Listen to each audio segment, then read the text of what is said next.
So today I kind of wanted to talk a little bit about the relational, emotional, human side of real estate specifically, but you could probably apply this to any area of your life if you deal with people.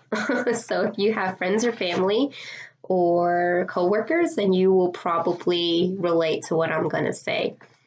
Recently, I had a couple deals that could have easily gone south and ended a whole lot differently if I did not take the time to understand what their real concerns were and to work with them the way that they wanted to. So, a lot of times, I think that real estate, people just think about the house, they think about the price. They're all focused on the negotiations and the repairs and the updates. And they forget that we're working with people and people have emotions and people have different ways of interpreting, communicating, and understanding things, and people have different interests. So when you mix all that together in a big bowl, it could be a disaster if if you don't know how to get everyone on the same page. So, and that can make or break a deal. And I think that outside of the house and the price being good, you'll get those.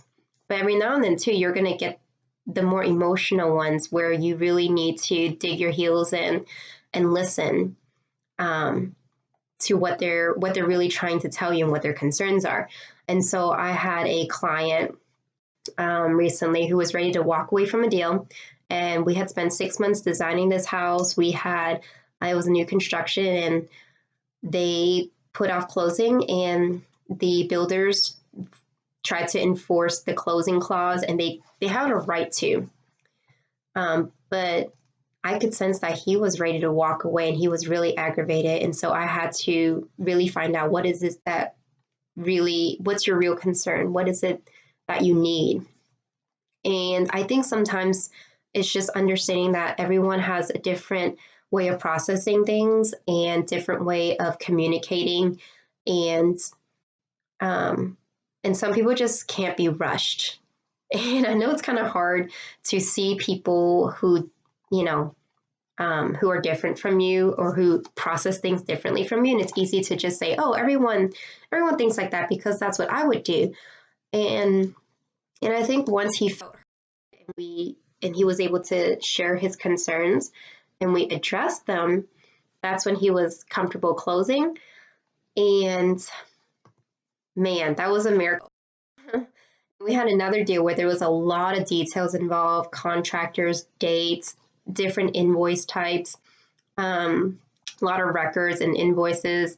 And it was a little bit frustrating trying to get everyone on the same page. And I know that the agent was a little frustrated, and she, at one point, I could tell she was frustrated. She said some not so nice and not so true things, and it kind of hurt my feelings.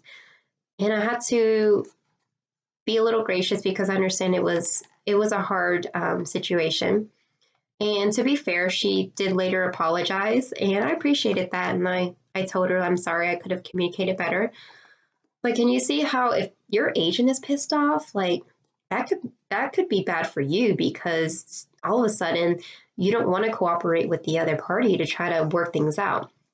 And it could have ended a whole lot differently.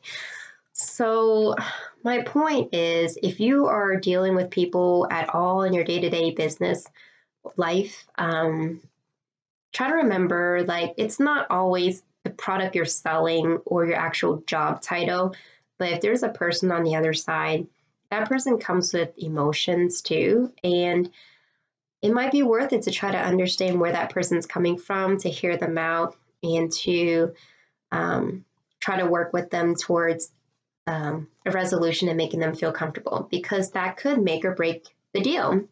Whether that's getting your kids to agree to do something or talking with your partner or trying to close a deal. So, yeah, I think that was a pretty neat experience. I would go into a lot more detail, but I'm not going to bore you. But, anyways, just wanted to share some things that I've been learning and being reminded of. And if you have any questions or have similar experiences or want to share, I'd love to hear from you.